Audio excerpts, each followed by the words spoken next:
Hello dear students, good morning to all of you. As I have given you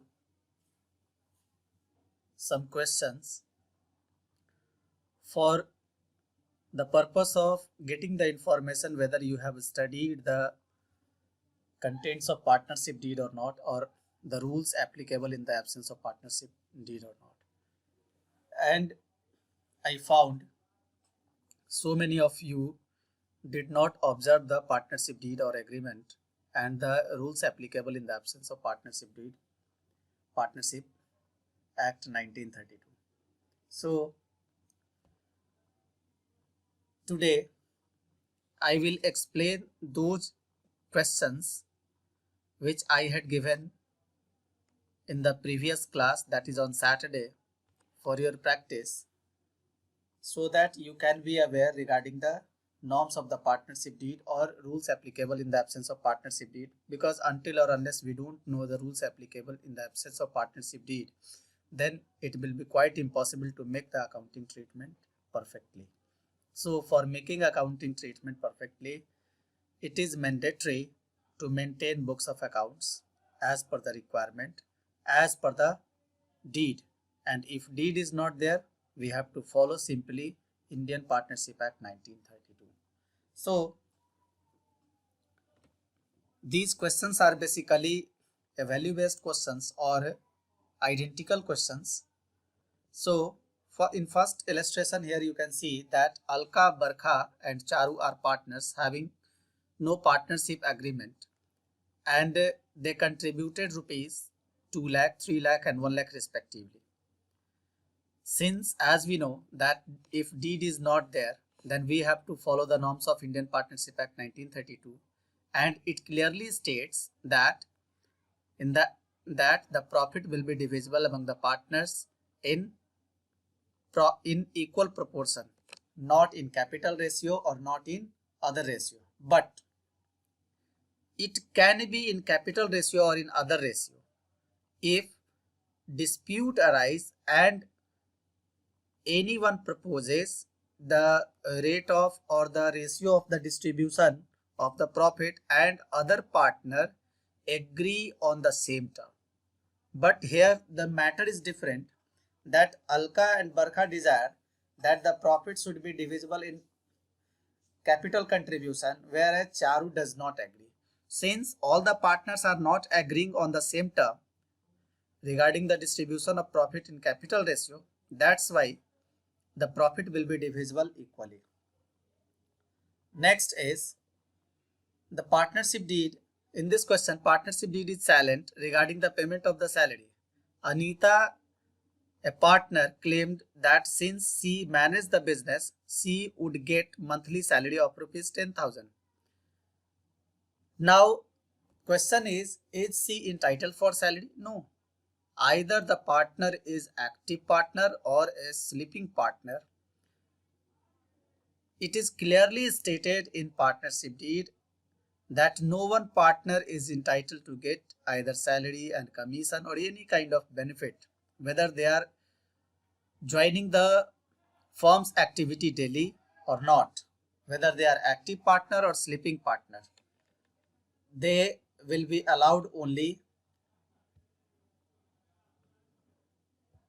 profit equally, but there will not be any kind of salary. So in this case, since deed is silent, Anita is claiming, and it is not given in the question that other partner is agreeing. If other partner will agree that she will get salary, it will be allowed. But since it is not mentioned anything regarding the payment of the salary, other partners are giving the consent or not, therefore it will be assumed as absence of partnership deed and the partner will not, it means Anita will not get salary. Next is, in this question, you can see that ABC, 3 partners are there and they don't have any kind of deed. But now the dispute arise, and due to dispute And dispute was due to the following terms and conditions. First is A contribute rupees 20,000, B 30,000, C 40,000 as capital.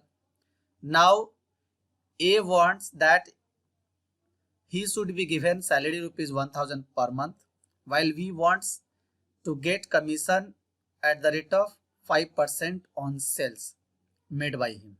Since all of them are not agreed on the same term, they are giving their own conditions and no one is agreeing. Therefore, in the situation A, salary will not be, A will not get salary and B will not be allowed commission on sale, because both of them are proposing for their own selves.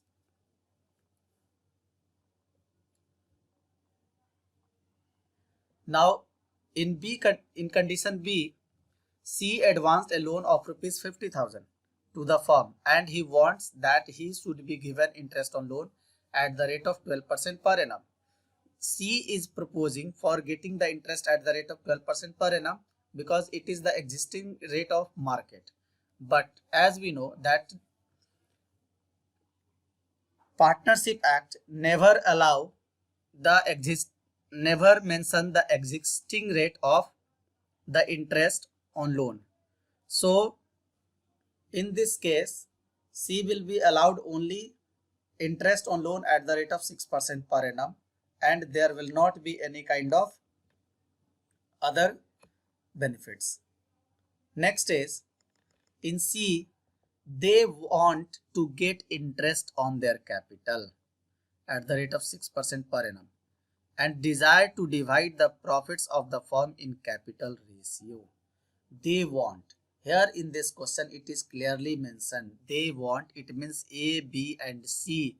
All partner wants that interest on capital should be allowed at the rate of 6% per annum and profit must be divisible among the partners in capital ratio. Therefore, this will be followed.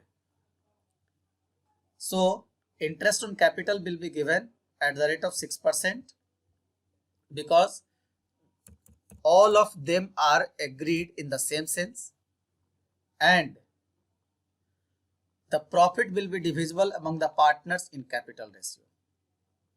Because as I have already told you that if deed is not present, if deed is not there, if agreement is not there, then in that situation if any dispute arise and during the dispute if the partner come on a common term and all the partner agreed on that common term will be treated as the deed or the agreement.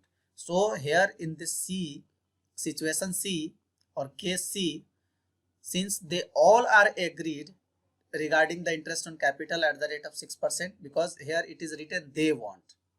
It means no one particular partner is proposing, they all are considering. It means A, B and C all are considering that the profit, that interest on capital will be allowed at the rate of 6% per annum. So interest on capital will be allowed at the rate of 6% per annum and profit will be divisible among the partners in their capital ratio. Now next is, in this case illustration 3, here you can see that Amit and Sumit are two partners and their capitals are 1 lakh and 1,50,000 respectively. On 1st January 2016, Amit gave a loan amounting to rupees 60,000 and Sumit introduced rupees 50,000 as further capital. Profit of the year was 53,600. Both expect. It means Amit is expecting for himself and Sumit is expecting for himself. They all are not agreed. So both expect interest at the rate of 10% on loan and additional capital introduced. As we know, interest on additional capital, if it is going to be allowed, then interest on capital must be given, because interest on capital is not a kind of loan, but loan is a kind of loan. So additional capital cannot be treated as loan. Therefore, interest on partner's loan that is given by Amit rupees 60,000 on 1st January 2016. So interest on Amit's loan will be given only at the rate of 6% per annum, and that will be rupees 900 or 3600. Now you were thinking how 900 or 3600, either one. Since in this question nowhere it is mentioned that when the books of accounts are closing, it means either it is closing on 31st March every year or 31st December every year. That's why I have given over here two answers regarding interest on loan. So in the case of interest on loan of Amit's loan, if books of accounts are closed on 31st March every year, then interest will be calculated at the rate of 6% per annum for 3 months only, because on 1st January loan has been given, then January, February, March. Books of accounts closing on 31st March, it is assumed. So interest will be 900, and if books of accounts close on 31st December every year, then since the loan was given on 1st January 2016, therefore from 1st January 2016 to 31st December 2016, the loan is given for complete 12 months. Therefore, on 60,000 at the rate of 6%, the interest will be rupees 3600. Now, the profit is 53,600. If now the profit will be divisible among the partners, so rest profit will be divisible among the partners in equal proportion, since there is no deed and profit sharing ratio is also not mentioned. Then in that case, if we charge interest on capital, interest on loan, that is 900, as I have indicated it over here, then after payment of interest on partners loan 900, the rest amount 52,500 will be divisible among the partners in equal proportion, and that will be rupees 26,250. And if books of accounts are closed on 31st December every year, then interest will be 3600, and after deducting 3600 from 53,600, the rest amount will be 50,000, and this will be divisible among the partners in equal proportion. That will be 25,000 to Amit and 25,000 to Sumit. So dear students, now I think you have got it clearly. Now you can solve the question based on the partnership agreement or partnership deed in simple way. Thank you.